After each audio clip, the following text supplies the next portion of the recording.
everyone, I'm the Kaiju no Kami here at Colorado Anime Fest 2022 with Cruellica Kain. And we are interviewing Sungwon Cho. And for those who might not know who you are you? Yeah, I'm a voice actor and also on YouTube as ProZD. Pretty simple. So which came first, the YouTube channel or the voice acting, like the chicken and the egg? The voice acting came first. I got into voice acting around 2015 or so, and then, or actually no, maybe earlier than that, 2014, and then the YouTube channel only really started happening like 2016 or so. I mean, I had it for years before then, but it didn't have an audience or anything like that, so. And you seem to, you seem to have a lot of fun with like your tasting videos and your "don't ask me these questions" types videos. Do you notice that if you have two different types of audiences that you have to juggle between anime fans and YouTube fans?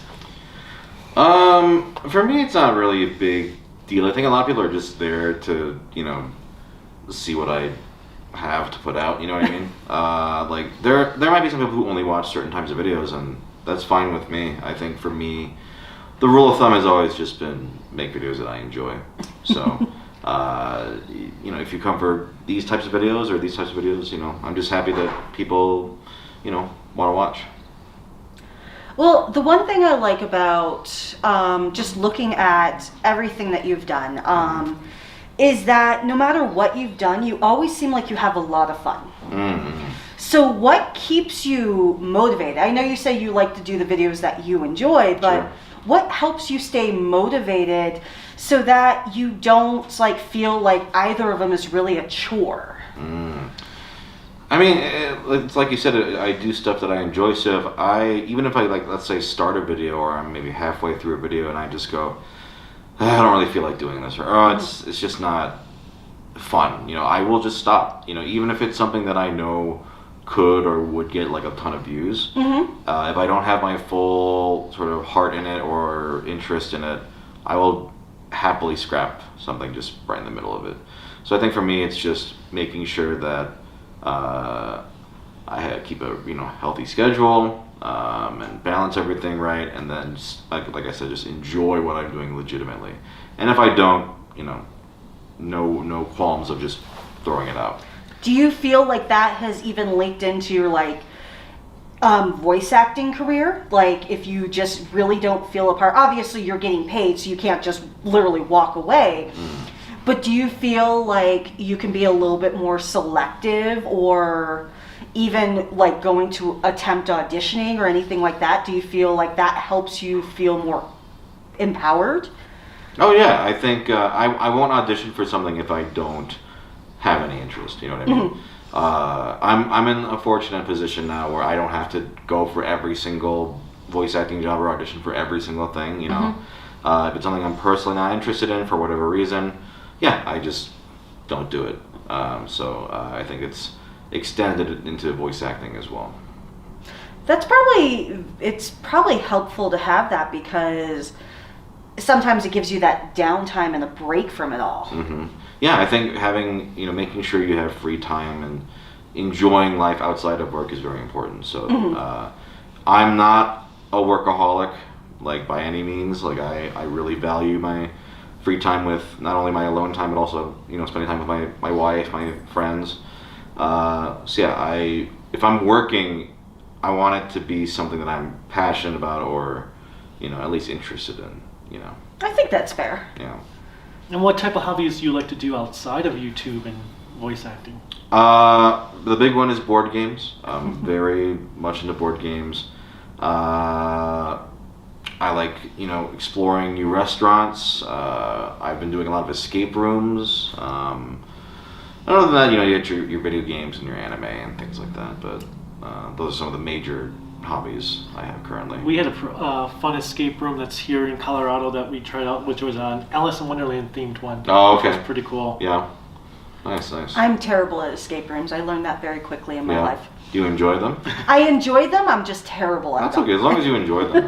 For me, there's always an escape room. It's I feel like I'm in Resident Evil right now. Okay, gotta get that and that and that. Right. Now, board games, I have to ask, have you ever played Hero Quest? That is the one with the tiles, right? With the tiles and the floor. And you build the mountain and things around it, like. Nope, it's a straight up board, and then it has like a map to tell you, okay, when your heroes enter here, you put on these doors and. It's like D&D Light. What is the game that I'm thinking of then? There's one where you actually make the map. It's like Heroes something. It's not Hero Quest. Heroescape? Heroescape. I'm thinking of Heroescape. But Hero Quest I have not played. Okay. Yeah, I was just curious because since you bring a board game fan, and I'm a huge fan of that series because Hasbro just brought it back after 25 years. Okay. That shows how old he is, too. Like Hero Quest. There's a YouTube video. This guy called Bardic.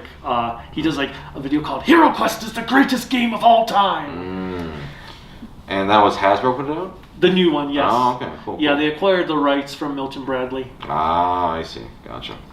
Now, I guess I want to ask in regards to the videos with board games, how do you keep them entertaining? Because the one thing I've noticed when I play a board game is I get really into it, like in it to win it because I want to destroy everybody or anything.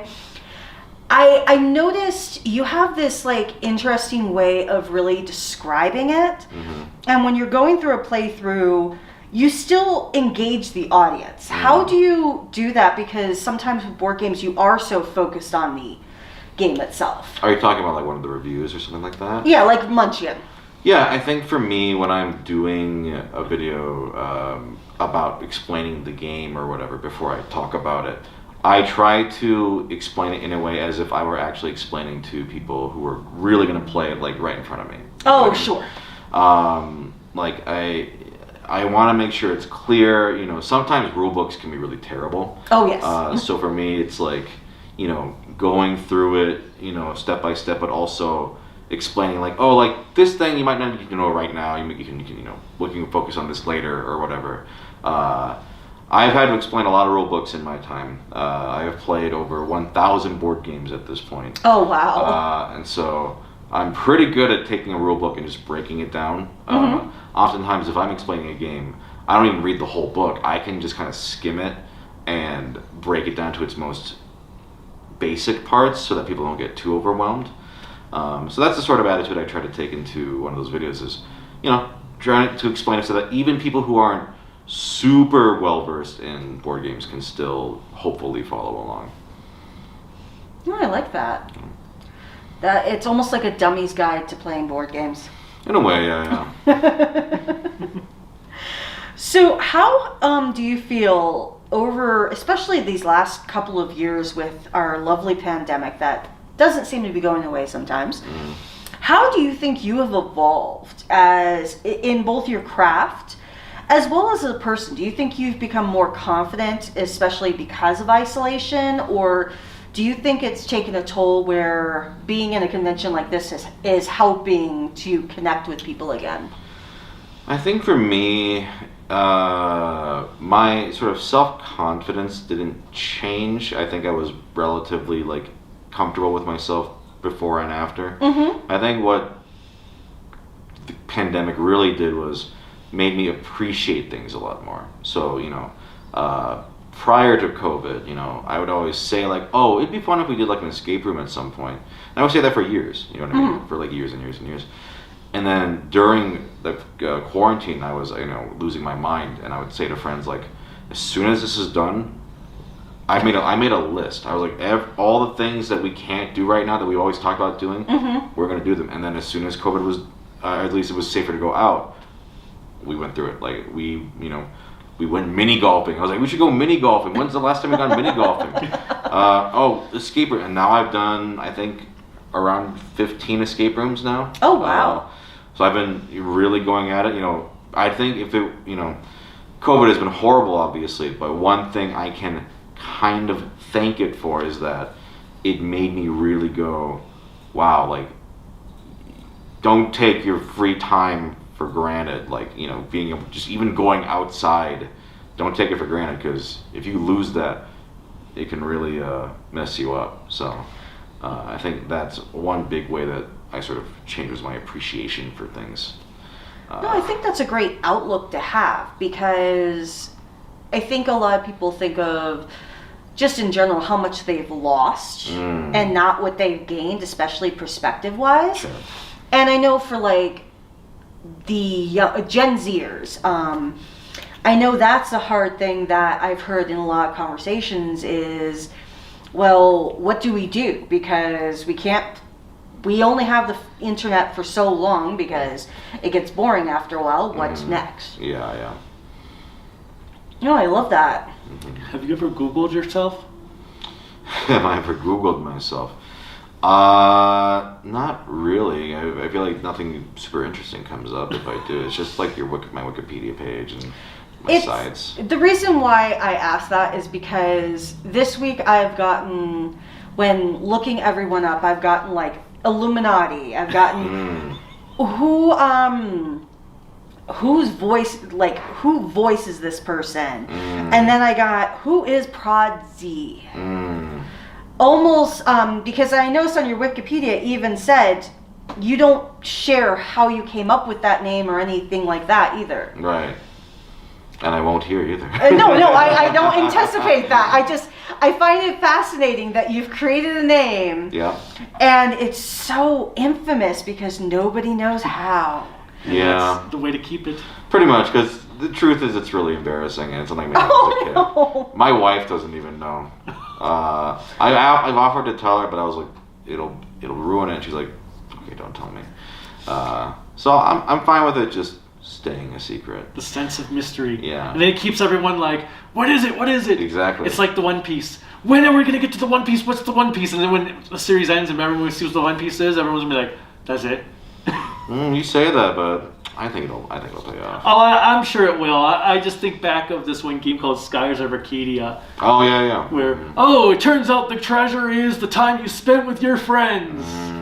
Like, cool, but that's not a payoff. Oh, yeah. So, if there, for anyone who wants to learn more about you or even get involved with your like videos or anything, how would you direct people to get in touch with you?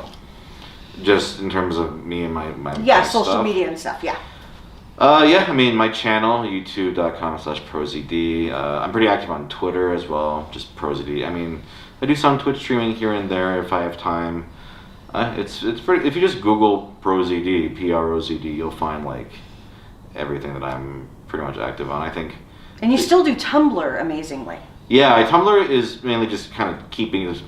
There's like an audience there, so I'll still keep them updated on what I'm doing, and I will say like it is a nice way to actually catalog, like let's say like all the roles I've done. Like my Wikipedia page doesn't have everything, but my Tumblr actually has pretty much everything because I updated myself. So yeah, I was amazed to see Tumblr. Yeah. If you had one song to describe yourself, what would it be? One song to describe myself? Oh man, I don't know. Like the thing is, if you ask me anything about music, the only music I listen to is like anime openings, and K-pop. So I feel like that's the one field of entertainment or media I'm so lacking in. Like I feel like I can talk a pretty good amount about anything else, but music I'm like, if it's not an anime opening, I don't know. Love it.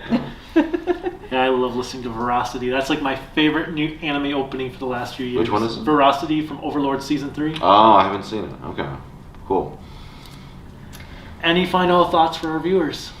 I guess enjoy your life. I know times are weird right now, but whatever good times you can get out of it. I just appreciate them. I guess that's what I sort of learned from all this, and hopefully we'll all get out of this okay. So yeah.